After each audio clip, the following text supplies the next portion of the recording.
ভিতরের মধ্যে বড় জায়গায় ইন 12 মাস 6 ঋতু সালের আগে ইন ভিতরের মধ্যে বড় জায়গায় ইন 12 মাস 6 ঋতু সালের আগে ইন।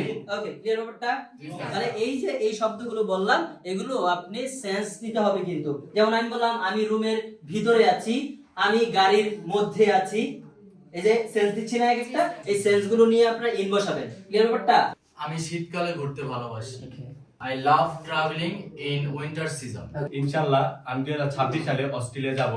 ইনশাআল্লাহ I will go to Australia in 2026. 2020 এই যে সালের আগে করলাম ইন 2026। এই শব্দগুলোর আগে আপনি সেন্স নিয়ে ইন বসিয়ে দিবেন, তাহলে আশা করি আপনার এই ইনের ঝামেলাটা কেটে যাবে।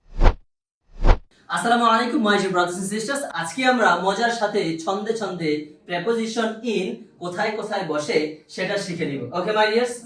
তাহলে আপনার এগুলো সেন্স নিতে হবে। যে শব্দগুলো আমি বলছি এগুলোর আগে প্রেপোজিশন ইন বসাবেন। একটু আমার সাথে সাথে বলুন, ভিতরে মধ্যে বড় জায়গায় ইন, ভিতরের মধ্যে বড় জায়গায় ইন 12 মাস 6 ঋতু সালের আগে ইন, 12 মাস 6 ঋতু সালের আগে ইন। এই যে এই শব্দগুলো বললাম এগুলোর আগে প্রেপোজিশন কি বসাবেন আপনি? ইন। কি ভিতরে বোঝাতে কি বসাবেন? ইন। মধ্যে বোঝাতে কি বসাবেন? ইন। বড় জায়গায় বসাতে কি বসাবেন? ইন। আচ্ছা, এবার আসুন করেন 12 মাস 6 ঋতু সালের আগে ইন, 12 মাস 6 ঋতু সালের আগে ইন। আচ্ছা 12 মাসে এই যে জানুয়ারি থেকে ডিসেম্বর পর্যন্ত যে মাস আসবে এই মাসের নামের আগে কি বসাই দিবেন আপনি? ইন বসাবেন। এবার 6 ঋতুর আগে কি বসাবেন? ইন বসাবেন। এবার সালের আগে কি বসাবেন? ইন বসাবেন। এগুলো আপনার সেন্স নিতে হবে যে কখন বসাবো। एग्जांपल সহ আমরা দেখব। এর আগে একটু দুইবার বলে নেই। ভিতরে মধ্যে বড় জায়গায় ইন, ভিতরের মধ্যে বড় জায়গায় ইন 12 মাস 6 ঋতু সালের আগে ইন, 12 মাস 6 ঋতু সালের আগে ইন।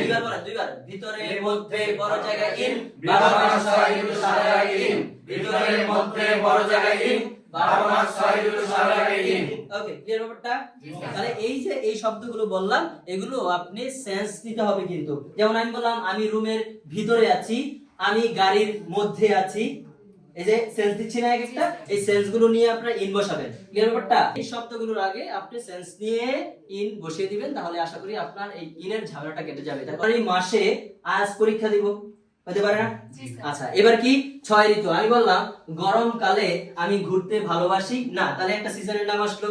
এবার বলেন আমি 2005 সালে জন্মগ্রহণ করেছি, এবার সাল আসলো, তাহলে কি দিবেন? ইন দিবেন। এভাবে এক একটা एग्जांपल আমরা এক একজনের কাছ থেকে শুনবো। ওকে? আচ্ছা, তাহলে ভিতরে দিয়ে কে বলবেন? আমি ট্যাক্সির ভিতরে আছি। I am in taxi. মধ্যে দিয়ে কে বলবো ভাই? মধ্যে, হ্যাঁ বলেন। আমি রুমের মধ্যে আছি। I am in room. বেশ, রাইট। আচ্ছা, এবার বড় জায়গা দিয়ে কে বলবো? বড় জায়গা, হ্যাঁ জি বলেন। I live in Dhaka at Sabah. আমি ঢাকার সাভারে বসবাস করি। হ্যাঁ, আমি ঢাকায় সাভারে বসবাস। তাহলে এখানে সাভার বড় নাকি ঢাকা বড়? ঢাকা বড়। তাহলে এই যে ইন কোথায় দিল? Dhaka. I live in Dhaka at Savar. Okay? আচ্ছা, এরপর 6 ঋতু, জি। আমি শীতকালে ঘুরতে ভালোবাসি। I love traveling in winter season. ওকে, তাহলে আমি শীতকালে ঘুরতে ভালোবাসি। কি বলবো? I love travelling. এই যে কি বললাম? সেটা ফ্যাক্ট করলাম ইন উইন্টার সিজন। বুঝেছি? এবার সাল দিয়ে কে বলবো? হ্যাঁ জি বলুন। ইনশাআল্লাহ আমি 2026 সালে অস্ট্রেলিয়া যাব। ইনশাআল্লাহ I will go to Australia in 2026. 2020 এই যে সালের আগে করলাম ইন 2026। তাহলে ইনশাআল্লাহ আমি 2026 সালে অস্ট্রেলিয়ায় যাব। I will go to Australia in 2026. বুঝছি মাই ডিয়ার্স? তাহলে এভাবে বলেন ভিতরের মধ্যে বড় জায়গায় ইন, ভিতরের মধ্যে বড় জায়গায় ইন 12 মাস 6 ঋতু সালের আগে ইন।